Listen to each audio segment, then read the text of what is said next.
Totals for week 15. Total expenses were $1,258 at 33 cents per mile. Total revenue was $6,900 at $1.82 per mile.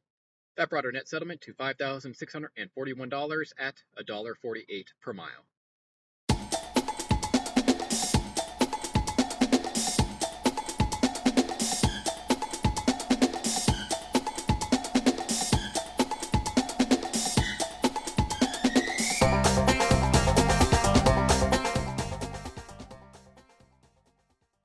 Welcome back to Trucking the Seven Seas. This is episode number 94, and in this episode, we're going to go over week 15 of running my own authority. For week 15, we have actually the best week ever, mostly because we had a load carryover from last week that ended up hitting this paycheck. If you're new to this channel, welcome. I started this channel in order to show exactly what truck drivers make. Started as a company driver, working for night transportation, moved on to a lease operator, working for night transportation, then an owner-operator, working for Landstar, and now we are an owner-operator running our own authority. I show all the loads I take, what the revenue is, what the expenses are, and what my net cash flow is, and I compile all this information that I put into a spreadsheet that I share with you at the end of every video. So if this is a topic that interests you, follow the channel. But a couple of announcements before we begin. So first, I am considering starting a consulting wing of Trucking the Seven Seas. So some of you guys have been requesting consulting or phone calls or stuff like that.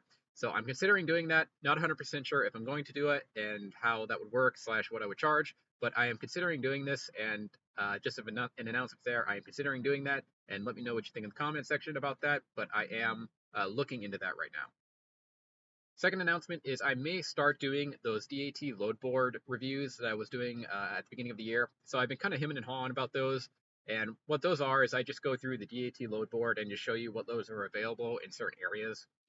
They do okay, and I don't know, I'm looking into doing them again. Let me know if you guys like them, and I may start redoing them again depending on how much time I have. But let me know if you guys like those and would like to see more DAT load board reviews of certain areas.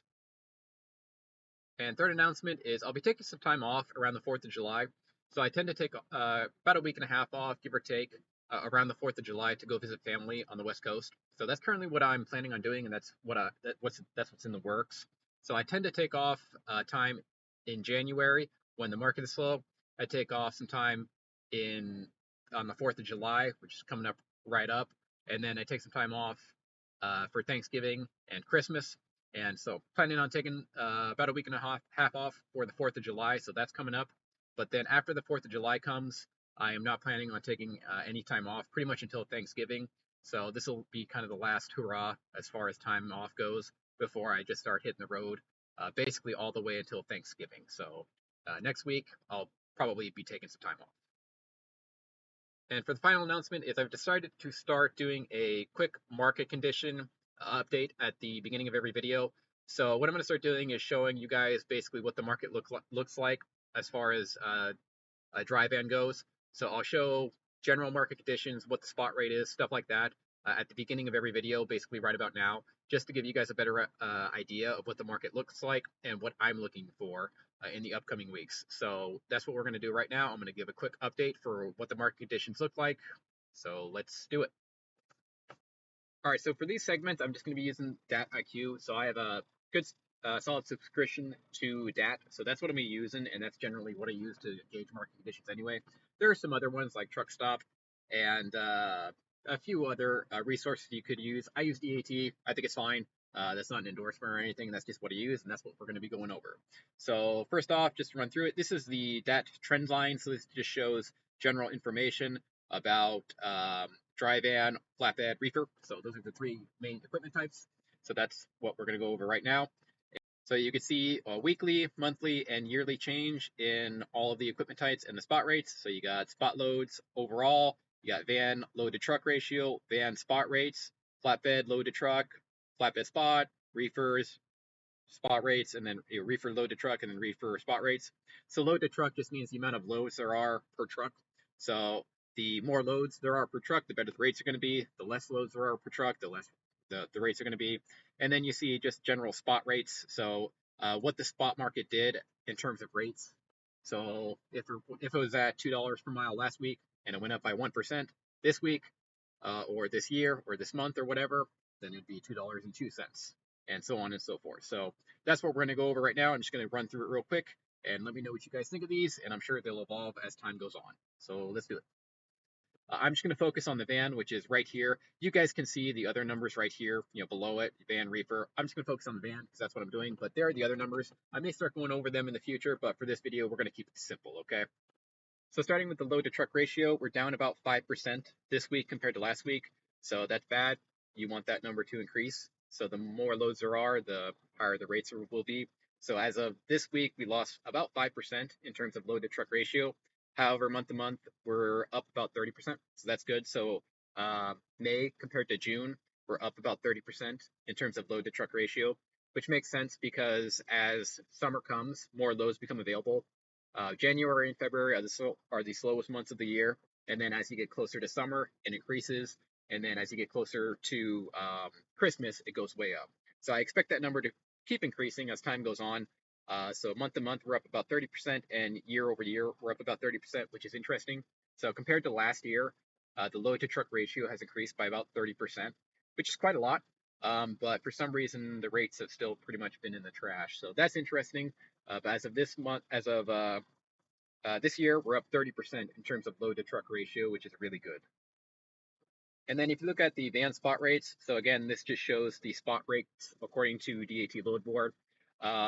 It's up 1% this week, which, okay, that's something. So that's not much, but it's noteworthy, up about 1% this week. Month over month, it's up about 0.5%. So really not much at all. So that's noteworthy. But I find most interesting is that year over year, it's only up 1%. So you notice the load to truck ratio increased by 30%, but for whatever reason, the spot rate only increased by 1%. So that's weird. Don't know why that is, but it's very strange. So don't know what to say about that, but that's very strange that the year over year load to truck ratio increased by 30%, but the spot rate only increased by 1%. So basically nothing at all. So that's very interesting. Okay, so there is the weekly snapshots. You guys can look at some of the other stuff as far as reefers or flatbeds. I'm not going to go over them in this video. I'm going to keep it a little bit simple, but I just wanted to go over some basic stuff like that in terms of the van loads and van spot rates, that right there. And then there's the other information if you're interested. So now we're going to go ahead and move on to the national spot rates. All right, so this just shows the national spot rates for van, flatbed, and reefer. I will briefly touch on the van and flatbed. So you can see right here that the van rates for June are $2.01 per mile. Now these rates do include things like specialized loads. They include hazmat. They include multi-stoppers, and they include the very short loads. So when you look at this, you have to understand that you're probably not going to get $2 per mile generally. Unless you're running like super short loads and stuff like that, because this is going to include things like hazmat and very short loads. For the longer loads, it pays, well, I'm experiencing about $1.70 per mile for, 2,000 mile loads. So I think that's pretty normal. So just be advised of that. All of these numbers include specialized loads, and they include short loads, hazmat loads, stuff like that. So if you're not hauling like hazmat loads or something like that, you're going to get less than this. So just be aware of that. But currently in June, we're at $2.01 per mile, which is really bad. All right, and then for flatbed, $2.56 per mile, staying pretty steady overall. So it does pay a lot more flatbed. I do vaguely want to get into flatbed. Just looking at these numbers, it certainly pays more. I do have a dry van trailer right now, so I'm not going to change at the moment. But yeah, just looking at that, I could definitely do flatbed if I wanted to switch over, and I may in the future. But yeah, $2.56 per mile in the month of June, which is pretty decent. And then for reefer, you're looking at $2.33 per mile. It didn't decrease a little bit from May, so that's interesting. And I expect reefer to actually keep going up as summer comes. So when produce season gets into starts really coming in the summer, I expect the reefer rates to actually go up right now. Now it is produce season in the South right now, so that's noteworthy. But I think it's more relevant when like California and the Midwest really start hitting produce season. That's when you're going to start seeing these rates go up, I think. So there's a reefer. All right, and then fuel prices. Fuel prices $3.47 per mile. Slight change, 0.58% change since last week, so that's noteworthy. However, with the whole Middle East thing going right now, I think oil futures are up like 20% or something like that. So yeah, that's going to be rather inconvenient. It would not surprise me to see that go up to like $4 a gallon in the coming month or so. So just be aware of that. It's at 3.47 per gallon this week, and it would not surprise me to watch that go up to about $4 per gallon in the next week or two. So there's that. All right, and then finally, I wanted to go over the van load to truck ratio map that you see here. So this just shows the load to truck ratio across the entire United States. Now it shows uh, loads posted to trucks posted. So what that means is if a carrier does not post a truck, then this is going to be skewed. And most carriers don't post their trucks. I very rarely post my truck on the DAT load board. So when you see this and you look at it and go, oh wow, 5 loads per truck, that's not correct. That just means there's 5 loads posted on the load board and only say one truck posted on the load board. So it's very much skewed, but it does give you a better idea of how many loads there are per trucks. And if I'm being honest, when I see if I see 2.6 to 5.4 loads per truck, that to me indicates there's about 1 load per truck in reality, okay? Whereas something like 5.5, like Texas or something like that, yeah, there's probably more loads than there are trucks available, so that's a good area to be. But then when you see 0 to 1 loads per truck, what that means is there's no loads available, and you're going to deadhead back to a better area. So that's what that means, and yeah. So looking at it, best areas are still the South. So you're looking at Texas, you're looking at Georgia, you're looking at even Florida. So it's still produce season in the South. So the South is still the place to be. Louisiana, fine. Basically, the entire South, Oklahoma and Texas are good. Uh, Phoenix and Reno, or Phoenix and Las Vegas are also pretty good. So that's noteworthy. So if you're in those areas, you're in a pretty good market. And I will always point out that despite California being just an okay market, the Los Angeles market down here is still excellent. So you're looking at 5.5 loads per truck in LA. So if you're in LA or Vegas or Phoenix, that's a perfectly fine area to be.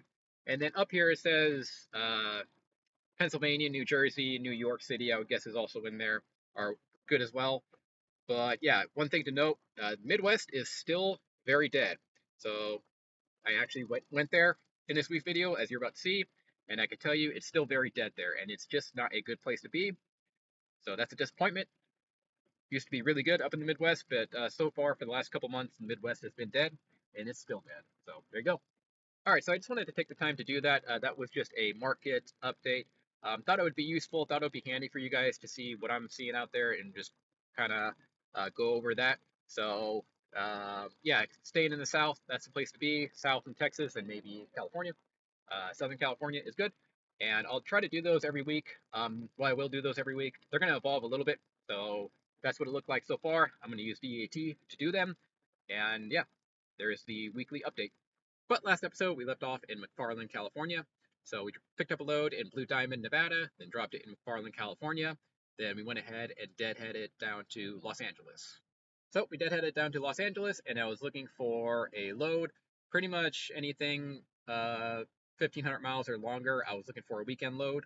So I was looking around, and I ended up finding this load right over here. So this one's going from Ontario, California to Greenwood, Indiana. So Greenwood, Indiana is Indianapolis, so basically headed back to the Midwest. This was an Amazon load, so not the greatest. Those Amazon loads can tend to be kind of long pickup and drop time, so that was a little inconvenient, but paid just about $2 per mile. So coming out of Los Angeles, you're going to get a good rate coming out, and then going back in, you're going to get not a great rate coming back in. And I can tell you, the week after this, I ended up booking a load from just outside Chicago, so very close to Indianapolis, and it went back to Ontario, and it paid $1.40 per mile. So, it pays about $2 per mile going out of Los Angeles, and then it pays about $1.40 per mile coming in, so you're averaging about $1.70 per mile generally coming into and out of the Los Angeles area, and I think that's pretty normal. So, yeah, that's that. So we picked this load up in Ontario, and now we're headed to Greenwood, Indiana, which is Indianapolis. So let's do it.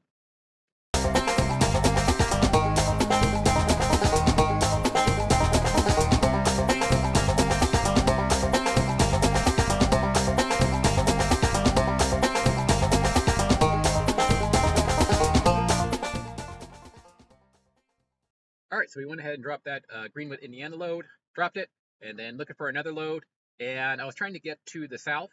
That's where the good market was. So I was looking to try to get to the south. And unfortunately, as already mentioned in the market update, the Midwest is still not doing good. Yeah, so I'm not 100% sure why the Midwest is kind of dead right now. It might have something to do with the Canada-US trade tensions going on.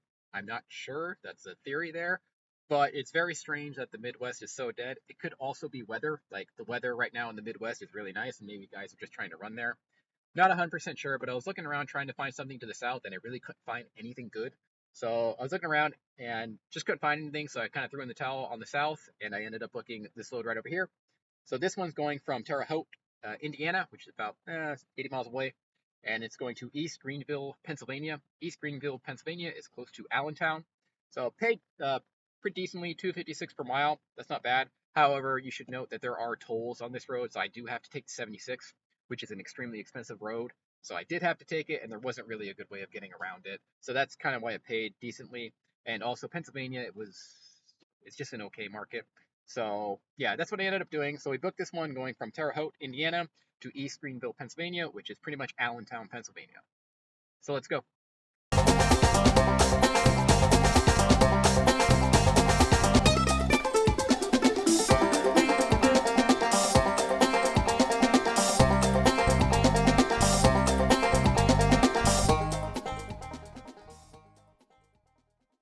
Okay, so then drop that load out in East Greenville, Pennsylvania.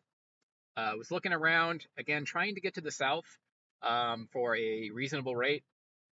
But unfortunately, I still could not find anything to the south, which does make sense because the south was a very good market. Uh, yeah, it makes sense that most guys want to go there. And I couldn't really get there for like anything about, it's like $1 a mile. And I'm like, I don't want to do that. So couldn't really find anything. Uh, and what, I mean, really, I couldn't find anything going to the south. There just wasn't much available up there. So, I mean, even the lows that I did find were just, they're not worth it. So, could not find anything. So, I was looking around and I ended up finding a load going to, well, it's right here. So, this one's going from Hazel Township, Pennsylvania to Ottawa, Illinois. Hazel Township, again, about 80 miles away. Now, Hazel Township was due north. So, because it was just due north, I could then get on the 80, which is not a toll road, until you hit Ohio anyway. So I was able to avoid the 76, which is the 76 is the most expensive toll road in the United States. So you want to try to avoid it if you can. So on this one, again, didn't pay well. Ottawa, Illinois, though, is Chicago. So in theory, I should be able to get a little bit better rate coming out of Chicago. So that's why I went ahead and booked this one. There's no tolls on this one, so that was an advantage. And we're going to basically Chicago on it. So I thought that would be kind of my best gamble at this point. Again, the Midwest, and it looks like Pennsylvania, not very good. And I was just having issues getting out of there and finding good loads. So it is what it is. We went ahead and booked this one, and now we're headed to Ottawa, Illinois, which is basically Chicago.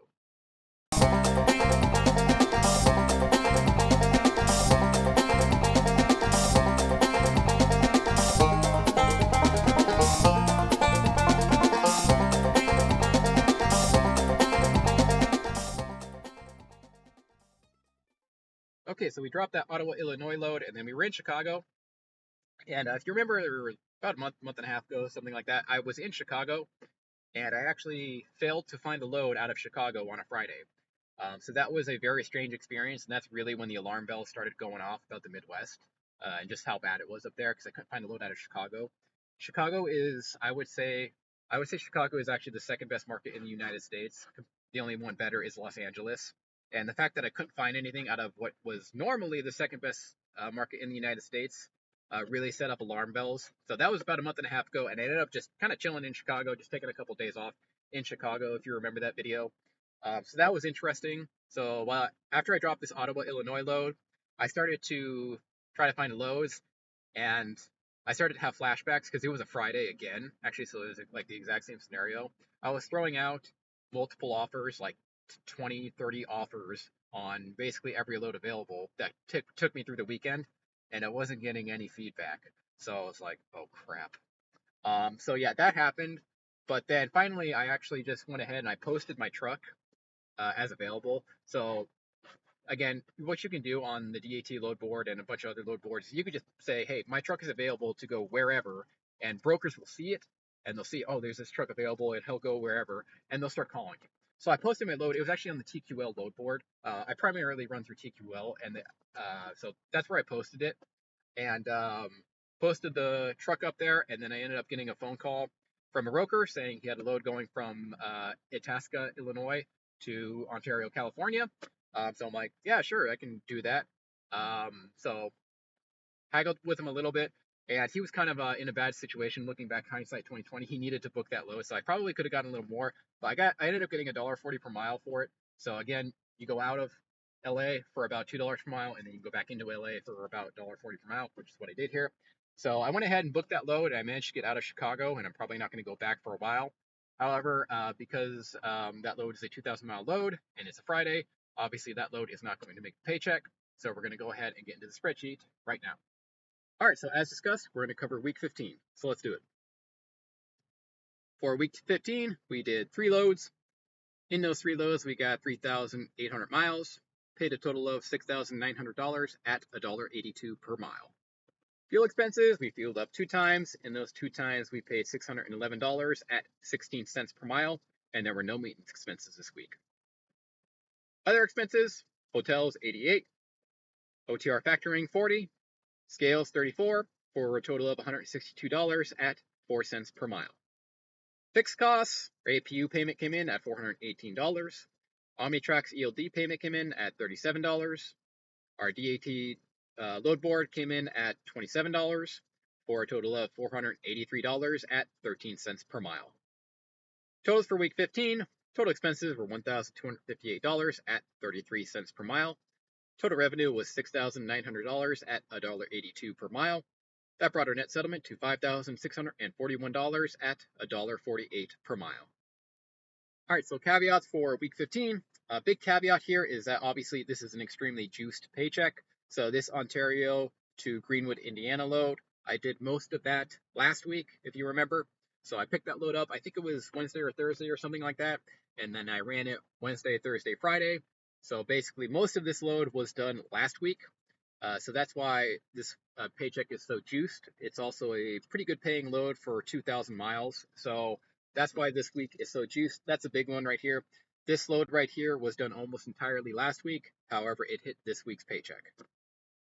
And then additionally, the fuel bill is so low because there were 2 fuel ups that, again, I did last week that were on last week's paycheck, but they were actually for the Greenwood, Indiana load. So basically, this fuel bill is so low because last week's fuel bill was extremely high. It just kind of carried over to this week, and that's why this fuel bill is extremely low, is because most of the fueling was done last week. And then some other notes. While I was in Pennsylvania, I dropped the load in East Greenville, and then there's not a lot of parking in that area, and I was looking at potentially having to drive an hour down the road or pay like $25 to park plus a shower, plus I was going to have to idle the engine because it was pretty hot outside.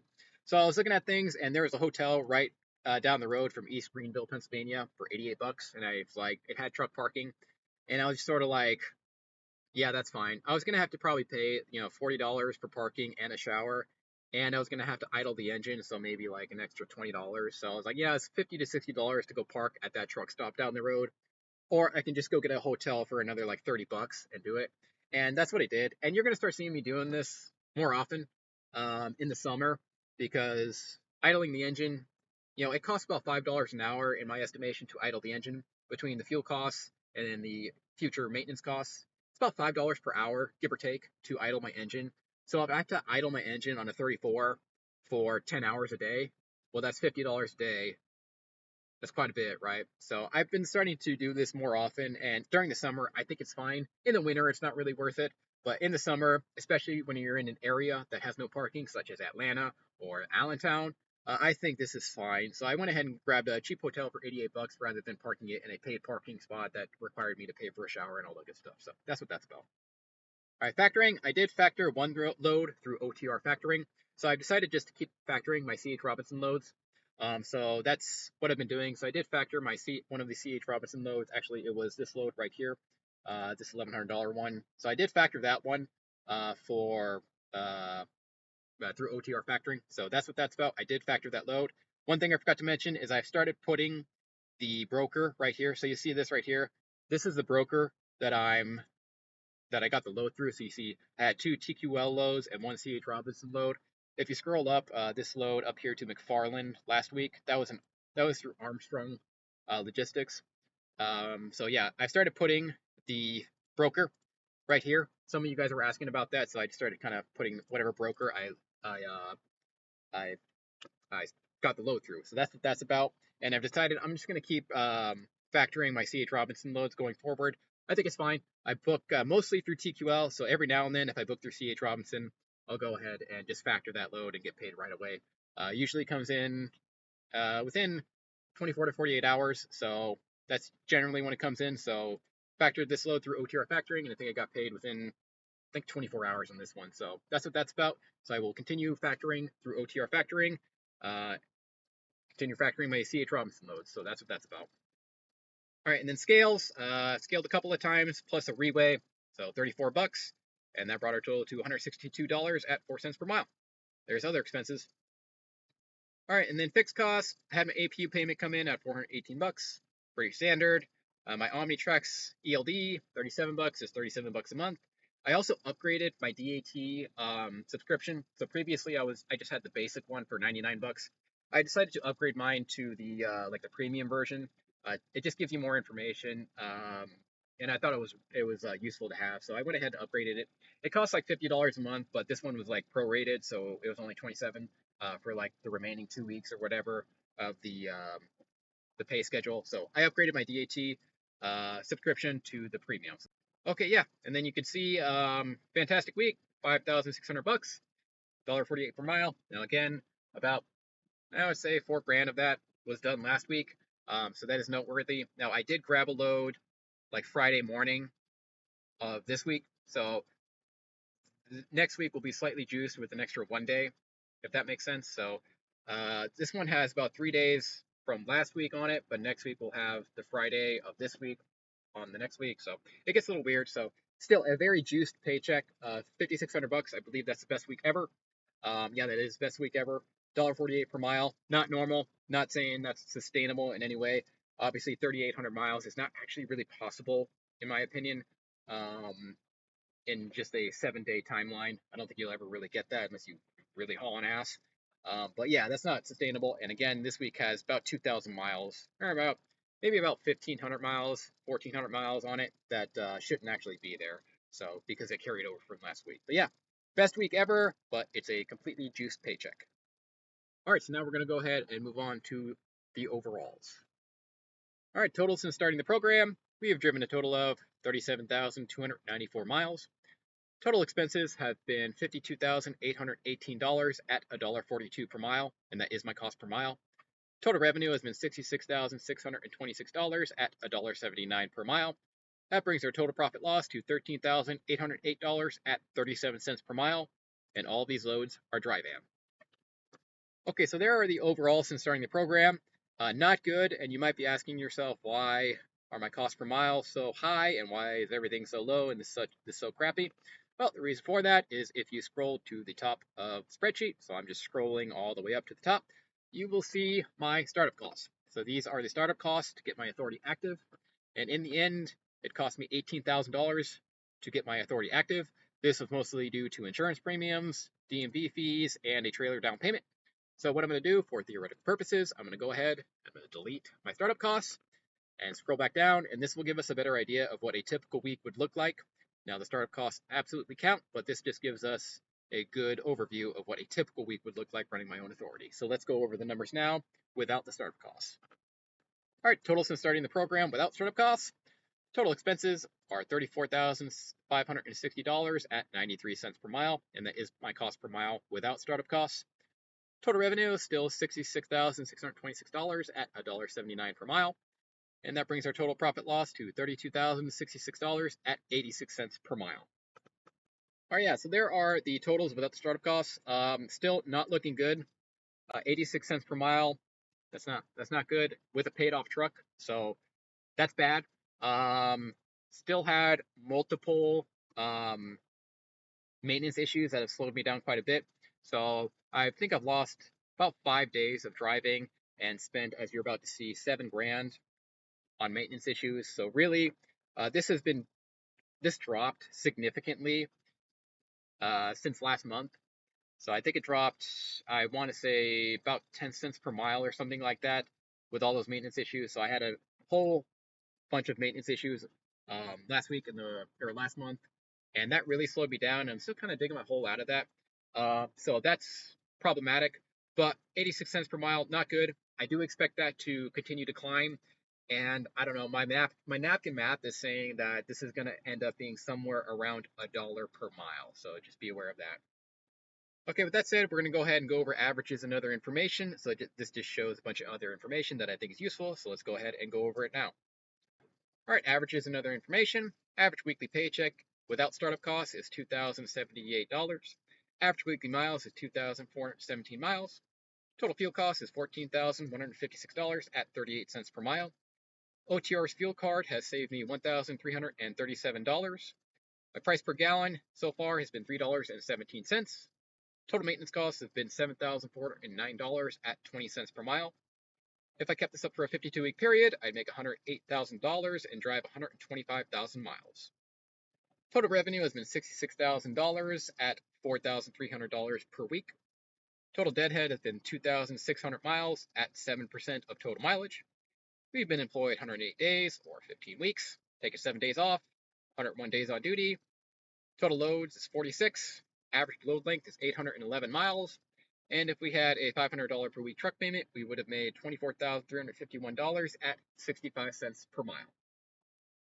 Okay, a few notes here. Average weekly paycheck is about $2,000 without startup costs, so that's what we're going right now. I do expect those numbers to keep increasing as time goes on, so that is noteworthy. Big one slowing us down, I've already mentioned it, is our maintenance issues. So 20 cents per mile for maintenance issues is quite high. I would expect that to fall between 10 and 15 cents per mile at the end of the year. Currently, we're at 20 cents per mile, and not only is that high, it's also cost us multiple days of driving. So, as a reminder, last month had about 5 of my studs break off of my truck or my trailer.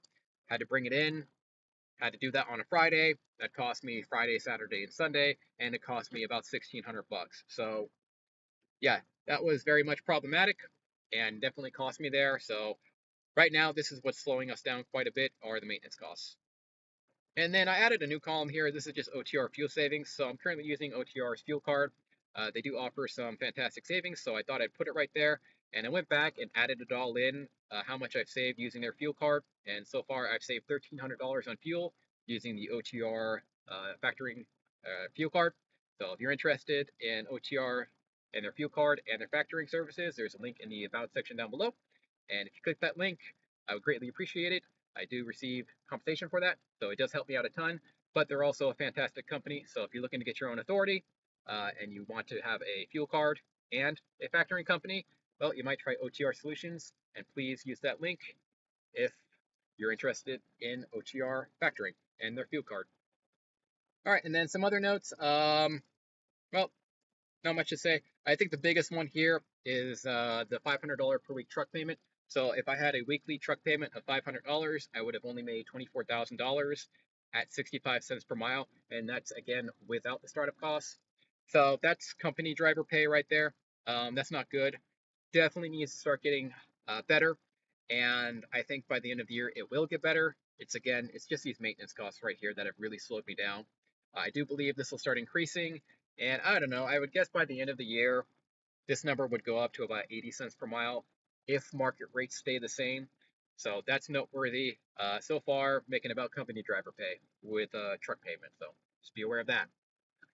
Okay, yeah. So there is week 15. Very good week. Can't complain there. Again, it was a completely juiced paycheck, and last week was a pretty much trash paycheck. So that is noteworthy. One thing to note: next week, I think it's worth mentioning the English proficiency mandate is going to start getting enforced. So if you don't speak English and you're on the road, you're going to get put out of service by DOT when you get inspected. That is very noteworthy, and I don't know what's going to happen with that. Obviously, I'm fine, but there's a lot of truck drivers, and I mean a lot, that don't speak English. I did make a video about that. I did go ahead and delete it and put it on my other channel, Windshield Thoughts, because I don't know, it's a little controversial. but it is very relevant to talk about this. That is coming into effect next week.